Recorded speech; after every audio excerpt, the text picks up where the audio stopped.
안녕하세요. 서점 챈들러입니다. 오늘은 오랜만에 아르테 출판사의 클래식 클라우드 시리즈 중 한 권을 소개해 드리려고 가지고 나왔는데요. 최근에 읽은 책이고요. 이 클래식 클라우드 시리즈는 몇 번 말씀드렸지만 인류 역사에서 거장이라고 할 수 있는 인물들을 탐구하기 위해 찾아 나선 일종의 여행기이자 에세이 겸 또 그 인물에 대한 평전, 인물의 업적들에 대한 연구, 입문서, 비평 혹은 리뷰를 이렇게 한 권에 담은 기획 시리즈입니다. 이 시리즈는 계속해서 출간이 되고 있는데 코로나 사태로 아마 차질을 빚은 기획도 있는 것 같습니다. 오늘 소개해드릴 이 17세기 네덜란드 풍속화가 요하네스 페르메이르의 여행기 또한 취재 여행을 모두 마치고 원고와 사진을 정리하던 와중에 코로나 사태가 터졌다고 하네요. 일상에서 영원을 길어 올린 빛의 화가라고 요하네스 페르메이르를 소개하고 있습니다. 이 이름이 굉장히 낯설다고 생각하시는 분들이 많을 건데요. 네덜란드 표기어법이 바뀌기 전에는 베르메르라고 알려져 있었습니다. 자, 이래도 낯설다 하시면 이 그림을 보시면 많은 분들은 아하라는 반응을 하실 것 같습니다. 이 그림은 진주 귀고리 소녀 혹은 진주 귀고리를 한 소녀 이렇게 알려진 그림인데요. 이 그림은 1990년대쯤 트레이시 슈발리에라는 작가의 소설을 원작으로 해서 2003년 피터 웨어 감독이 영화로 만들면서 더욱 유명해진 그림입니다. 이 그림은 네덜란드의 모나리자 혹은 북부 유럽의 모나리자 등으로 불립니다. 그림을 보면 검은 배경으로부터 두드러지게 드러난 소녀의 모습으로 페이메르의 스타일의 특징이라고 할 수 있는 왼쪽으로부터 나오는 빛, 그 빛에 진주 귀고리가 영롱하게 빛나고요. 귀고리 밑쪽은 윗 옷깃의 하얀 부분이 반사되어 또한 반짝이고 있습니다.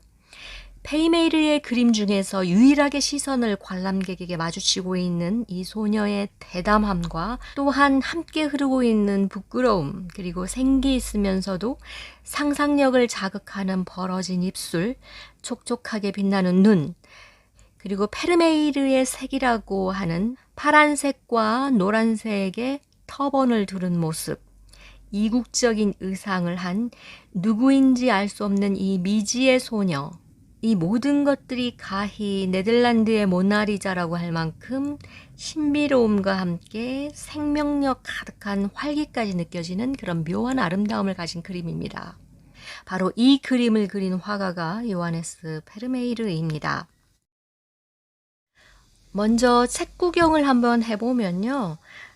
제목을 빛으로 가득 찬 델프트의 작은 방이라고 붙였네요. 이 제목에 많은 내용들, 정보들이 들어있고요. 이 델프트는 네덜란드 중서부의 소도시로서 페르메이르의 바로 고향입니다. 페르메이르는 생전에 몇 번의 여행을 제외하고는 43년 인생 거의 대부분을 바로 이 델프트에서 보낸 것으로 알려져 있습니다.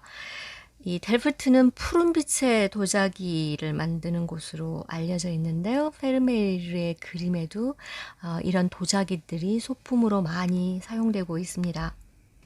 이 책의 총 페이지는 291페이지고요. 여기에 약 30여 점의 페르메이르의 그림을 볼 수 있고 그 외에 쥐니를 따지고 있는 그림들도 또 볼 수가 있어서 여러 나라 여러 곳으로 흩어져 있는 페르메르의 그림 전부를 이 책 한 권에서 비록 사진으로나마 볼 수 있다는 그런 장점을 가지고 있습니다. 17세기 네덜란드 화가들은 같은 시기 다른 유럽 나라들의 화가들이 여전히 종교화, 역사화 또는 왕과 귀족들의 초상화를 그릴 때 풍속화라는 장르를 발견했는데요. 그러한 17세기 네덜란드의 역사적인 배경에 대해서도 흥미로운 설명이 있습니다. 페르메이르 역시 17세기 네덜란드의 아주 평범한 일상들을 작은 화폭에 담았습니다. 우유를 따르거나 바느질을 하고 편지를 읽거나 쓰는 그런 일상의 한순간을 포착하여 빛의 마법으로 대담한 푸른색과 노란색을 즐겨 써서 그림을 그린 화가입니다. 저자인 전홍경 선생에 대해서 말씀드려야 할 것 같은데요. 전홍경 선생은 영국에서 예술비평 및 경영 전공으로 석사와 또 문화 콘텐츠 산업 연구로 박사학위를 받은 분입니다. 문화 분야의 기자로 활동을 하셨고요. 지금은 여러 곳의 기획 진행자 등으로 강의 등을 활발히 하고 계시는 그런 분인 걸로 알고 있습니다. 실제로 평단에서 이분이 어떤 평을 받고 있는지 저는 자세히는 모르지만 저는 이분의 책을 이 시리즈만으로 2권을 만났는데요. 한 권은 바로 구스타프 클림트, 그러니까 시리즈 3번째 책으로 나와 있는데 이 클림트의 저작으로 전원경 선생의 글을 만나게 됐는데요. 이번에 페르메이르도 그렇고 구스타프 클림프도 그렇고 너무나 재미있게 봤습니다. 그림에 대해서 잘 모르기 때문인지 몰라도 정말 재밌게 읽었고요. 클림트의 그림의 그 전성기 시대, 그 황금 시대라고 하는 그때의 그림들이 비잔틴 회화에서부터 비롯되었다는 생각. 그래서 비잔틴 회화에 대해서 새삼스럽게 다시 주목하게 된 계기가 됐고요. 여튼 미술의 역사라든지 그림을 보는 법 이런 것에 대해서 굉장히 쉽고도 흥미롭게 읽을 수 있는 책이어서요. 다른 어떤 입문서보다도 쉽게 읽을 수 있는 그런 책이었던 것 같습니다. 페르메이르는 그의 생애가 알려진 게 거의 없고 단지 그의 죽음 이후 파산 신청과 관련돼서 일부분을 짐작할 수 있는 정도인데요. 그래서인지 약 사후 200년 동안은 페르메이르는 망각 속에 있었습니다. 그런데 이 망각을 깨운 것이 프랑스의 한 비평가 테오필 토레 비르거라는 비평가인데요. 프랑스는 당시 인상파 화가들을 비롯해서 새로운 그림에 대한 관심이 높았던 시기이고 1920년대에 네덜란드 화가들에 대한 각광이 있었던 시기입니다. 이때 페르메이르도 발견이 되는데요. 이 페르메이르의 그림을 발견하고 좋아했던 사람 중에 잃어버린 시간을 찾아서의 저자인 마르셀 프루스트가 있습니다. 마르셀 프루스트의 잃어버린 시간을 찾아서도 언젠가는 읽어야 하는 읽기를 기다리고 있는 책 중에 하나인데요.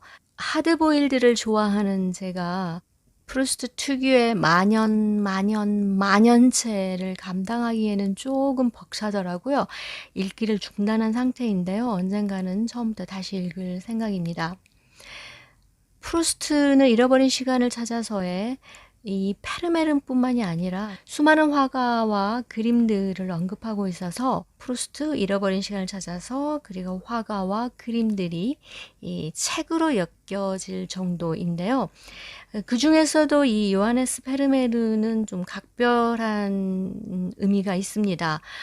프루스트 개인적으로 페르메르의 그림에 대한 감흥이 있었고요. 또 작품 속에서도 중요한 역할을 하고 있습니다. 프루스트의 일화 속에는 2번 페르메이르의 그림을 볼 기회가 있었는데요. 한 번은 젊은 시절이었던 1902년에 헤이그까지 가서 직접 보고 세상에서 가장 아름다운 그림을 봤다고 편지로 남겼습니다. 그 그림이 진주 귀고리 소녀가 아니고 바로 텔프트의 풍경이라는 페르메이르의 그림 중에서는 굉장히 큰 사이즈에 속하는 이런 그림이고요. 페르메이르는 일단 그림이 뿔뿔이 흩어져 있습니다. 정작 네덜란드에는 7점만 남아있을 뿐이고요. 가장 많은 13점이 미국에 있고 그 이외에 영국, 프랑스, 독일, 그리고 오스트리아, 빈 이렇게 흩어져 있습니다. 프루스트는 그렇게 세상에서 가장 아름다운 그림으로 페르메이르의 델프트의 풍경을 언급했고요.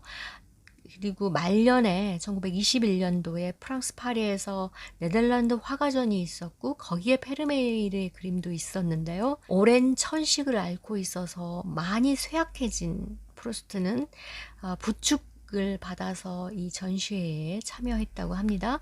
거기서 페르메이르의 그림을 다시 봤고 기력이 쇠약해져서 잠시 쉬어야 했고 몸을 좀 추스린 다음에 그 옆에서 열리는 앵그르의 전시회에도 참여를 했는데 거기서는 어떠한 감흥도 받지 못했다는 그런 일화가 있습니다. 페르메이르와 관련해서는 프루스트는 작품 속에 직접 제1부에 해당하는 수완의 집 쪽으로 나오는 바로 그 샤를 수완이라는 인물이 평생에 걸쳐서 연구하는 주제가 바로 페르메이르이고요. 그러나 결코 샤를 수완은 이 수수께끼 같았던 인물의 삶과 그 그림에 대한 연구를 완료하지 못합니다. 이를 통해서 프루스트는 그 자신의 문학 작품이 어쩌면 미완성으로 끝날지도 모른다는 어떤 두려움, 이런 거를 느꼈었던 것 같고요. 또 베르고트라는 작가에게는 이 페르메이르의 전시회에 가서 마치 프루스트처럼 이 그림을 보고 기절을 하고 결국에는 죽음을 맞는 그런 일화 속에 담기도 했습니다. 이렇게 페르메이르는 프루스트와 연관이 깊고요. 잃어버린 시간을 찾아서와도 관련이 있습니다. 그래서 관심을 갖게 된 거고요. 베르고트의 일화를 통해서 예술의 영속성과 영원함에 대비되는 인생의 유한함과 그런 의미도 있는 것 같고요. 전홍경 선생은 이 책 속에서 페르메이르의 43년의 인생에 그 단 20여년간의 화가로서 활동했던, 그래서 평생 약 35점, 또 진위 여부를 둘러싼 몇 점을 포함하면 약 37편의 그림을 남겼는데요. 이 그림들 중에서 진주 귀고리 소녀의 묘한 신비감과 생명력, 활기가 말년에 이를수록 다시는 회복되지 않았다는 점을 지적을 하고 있습니다. 재능이 다한 거고요. 운이 다한 한 화가 또 한 인간의 인생의 덧없음을 저는 다시 한번 느꼈는데요. 누구나 인생에서 쇠락의 시기가 옵니다. 운이 다하고 재능이 더 이상 전성기 때처럼 될 수 없을 때, 그런 때 우리는 무엇을 할 수 있고 또 무엇을 해야 하는지 생각하게 됩니다. 전홍경 선생의 프롤로그에서는 이런 글이 있습니다. 꾸밈 없고 소박하면서 조화로운 세계, 그런 평온한 일상이야말로 천국에 가장 가까운 모습이라는 사실을 우리는 너무 오래 잊고 있었는지도 모른다.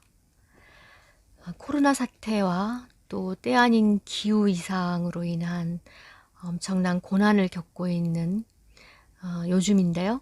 더욱더 우리가 보냈던 그 별다를 것 없는 매일 그대로 이어질 것만 같은 그 일상이 어느 순간 매우 달라져 버렸을 때에 지금 그 시기를 우리는 통과하고 있는데요.